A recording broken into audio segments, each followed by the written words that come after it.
Yaa harka fuune akkam jirtu kabajamtootaaf jaallatamtoota hordoftoota hawaatu gaaffii deebiidhaan nu qopheessanii qalmaan nu dhiyeessanii jiru. Yaa akkam jirtu fayyaa keessanii warri maamiltoota siin taane maamiltoota sii taane sabiskiraayib godhaa fi jajjabeessaa. Nisriin jedhaa an obboleessi keessan qeerroon gumaa gaaffii hanga 20 waan akkasiin gaafatamee jira. Armaan gaditti siniif dhiyeessuudhaaf siniif deebisaa gaaffiin gaafatame. Nuuf olchaa siniin jedha tokkoffaa irratti maqaan kee eenyudha haatiniif abbaan kee siif baasanii. Maqaan koo Khalid Kadir Abbaa Malkaa Abbaa Gumbulin jedhama. Lammaffaa eessatti dhalattee guddatte? An kanatti dhaladhee godina Jimmaa aanaa Sattammaa magaalaa Gaatiraa ganda Gillaa Oonjaa. Saddeetama hangeenya gara foo keessatti dhaladhee guddadhee hanga umuriin koo 15 waan akkasii keessa achittan ture sana booda biyyaa ba'e.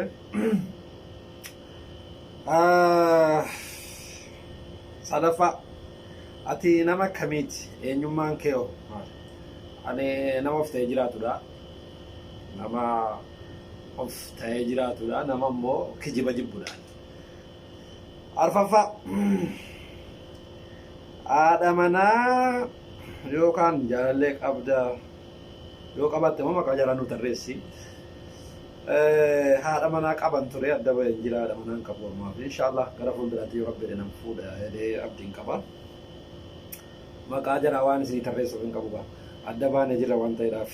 Innaa gaaffiin shanaffaan akkas jedha jaalallee gaafattee argattee beektaa yookaan dhabdee beektaa? Jaalallee gaafadhee dhabee sin beeku. Garuu jaalallee gaafadhee argattee wajjin bubbulle malee akkas. Shanaffaan isuma kana.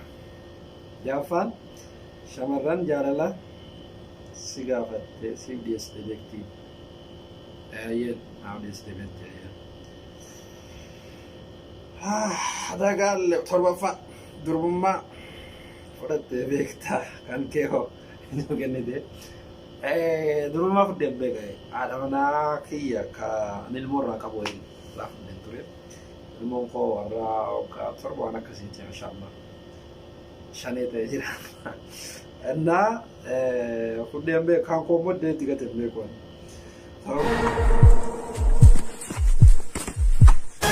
Saddeetaffaa paartii siyaasaa keessaa kamiin deeggartaa maaliif deeggartaa? An paartii siyaasaan deeggaruun ijoolleen gisee baay'ee paartii kaafaa deeggarta minaa minaan jedhu malee paartii siyaasaan deeggaru. Ani rakkina uummata Oromoo irratti xiyyeeffadhee dubbadha.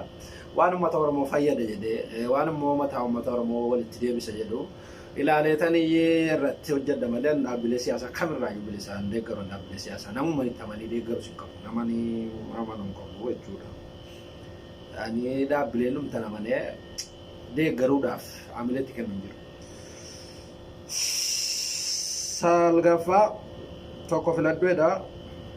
Dr. Abiyyi Ahmad, Obbo Lammaa Magarsaa, Obbo Baqqalee Garbaa. Abiyyiinii fi Lammaa Magarsaa Oromoodhaan waan jedhe ta'anii nagarre waan ta'eedhaaf Obbo Baqqalee Garbaa immoo Oromoodhaan jedhameera itti reebameera waan ta'eef Obbo Baqqalee Garbaan filadhaa. Filannoon gosa kana kurnaffaa osoo eenyu Itoophiyaa bulchee jaallatta? Ijoollee Itoophiyaa kana osoo gaafa bara 2018 sana Jawaariniif Lammaaniif Abiyyi wal ta'anii akka sanatti biyya hoogganame dasneedha baay'ee sanatti tola. Har'a immoo osoo Jawaariniif Lammaan Jawaariniif silaa Lammaan siyaasa keessa ba'eera. Jawaariniif Abiyyi marroon kun walii galanii biyyatti hooggananii baay'ee sanatti tola dasnatteedha. Yaani nama otoo walii galteedhaan Oromoonis kan isaa qabate Amaaris Amaaraa qabate waan akkasii osoo deemokiraasiin jedhamu osoo lafa irratti hojjetame baay'ee nutti tola. Akkasii malee nama kana fedhe biyya kana hoogganaa wannan jedhetti amanuu jiru. 11ffaa shamarran sooshaal miidiyaa irraa irratti beektu keessaa eenyuun jaallatta? Eenyuun immoo dinqisiifatta? Shamarran sooshaal miidiyaa keessa jaallatta. Hunda keessa nunan jaalladha. Hunda keessa nunan jaalladha. Kanan dinqisiifadhuma tokkitti sandaafoti. shamarran social media keessa kan inni kisii wadda tokkitti sandaafooti. Kudha tokkoffaa jaalmarroo moo Jawwaariin jaallatta? Jawwaar moo namni nama beeku jaallata. Jawwaariin gisee hunda social media irratti dhaggeeffadha haasaa gisee hunda beeka. Kanaaf wanna Jawwaariin jaallatta.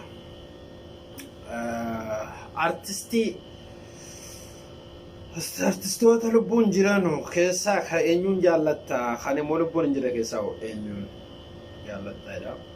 Kudha arfaffaadha. Artistoota lubbuun jiran keessaa Kadir Martuun jaalladha. Kadir Martuu innis wannan jaalladhu fi waan hojjetu kana guutuu uummata Oromootiif hojjete. Muuziqaa isaa kana yeroo dhaggeeffatanu inni maallaqatti gurguddaa YouTube illee banateen qabu jaarsun. Kanaaf jecha jiraata, uummata kanaaf jiraata, waan baasu kan hunda isaa. Maaliif Oromoodhaaf jedheetti, Oromoodhaan baay'ee isa kuumulitu waan akka artistummaa baasu ta'een har'a wantoota ta'e waan guddaa keessa sila arrabbaa miliyoonaa ta'e yaada. Isan jaalladha nama lubbuu jiru keessa, nama lubbuun hin jirre keessaa macheedha. Duddaaf garaadha macheedha. Kudha shanaffaa hayyoota Oromoo keessaa eenyuun dinqisiifattaa? Hayyoota maalii qabna harroota malee? Hayyoota Oromoo keessaa nama dinqisiifadhu. Yaani hunda jiraatu warra hayyoota jedhu waan akka hundi dinqisiifadhu jiru. Hundinuu bakkatti kaleessa argan hin jiru waan ta'eedhaaf nama dinqisiifadhu jiru bakkatti afaanisuma waan ta'eedhaaf hayyoota Oromoo keessaa. Miidiyaatti boqqolloo kana miidiyaa OMN fi OBN fi OMN keessaa kamiin dinqisiifattaa? Shaada. OMN kan mootummaati, OBN kan mootummaati, waan mootummaan jedhee odeessaa wanti. OMN kan siyaasaati, paartiin siyaasaa barbaadu haasaa oola. Kanaaf wanni intinaa ta'u jiru. Yaani miidiyaa ta'u kan.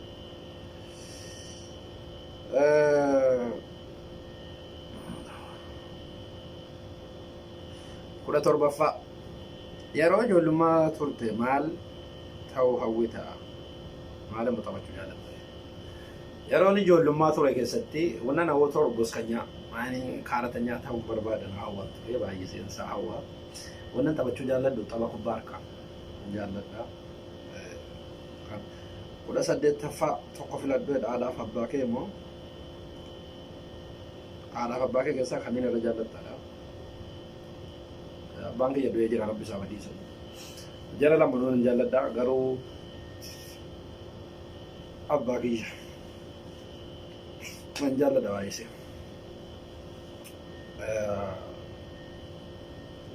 Kudha sagalffaan nyaataaf uffata aadaa Oromoo keessaa kam jaallatta? Uffata aadaa Jimmaan jaalladha. Nyaata immoo aadaa Arsiin jaalladha. Nyaata aadaa Arsiin baay'inaan qabu nyaata waan ta'eef achiin jaalladha. Kudha sagalffaa. Digdammaffaa dhiironni baay'een shamarran jabbaa yookiin hudduu qabdu mudhii qal'attu jaallatu. Ati immoo kam jaallatta? Shamarran qal'oon abdii shaggaarratti fakkaatte natti. Jaalladha shamarran hudduu qabdu. Shamarran uumamaa jabbaa qabu bakka ilaalchaafis waan namatti tolu. Akka makaakalanya nama baay'isa namatti tola. Kanaafuu nama hudduu qabu jaalladha. Kanaafuu waan ilaalchaa namatti tolu yaani. Ijji waan gaarii yoo ilaale jaallat nyaata waan ta'eedhaaf. Kana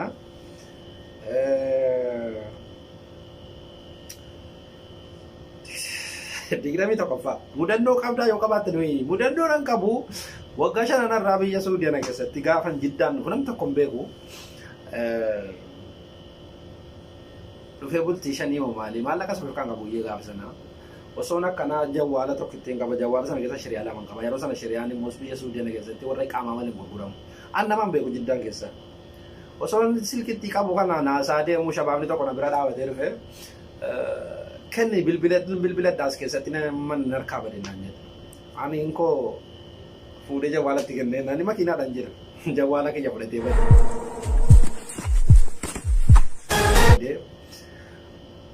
Maallaqa ittiin jawwaala bitadhu nan dhabe nama jawwaala naaf fidu nan dhabe nama maallaqa naaf geessu nan dhabe ji'a tokko guutuun jawwaala malee taa'e gaafa jiddaan dhufu akkasittan iyyee biyya jiddaa kana keessatti akkas ta'e waggaa shanarraa mudannoon gosa kana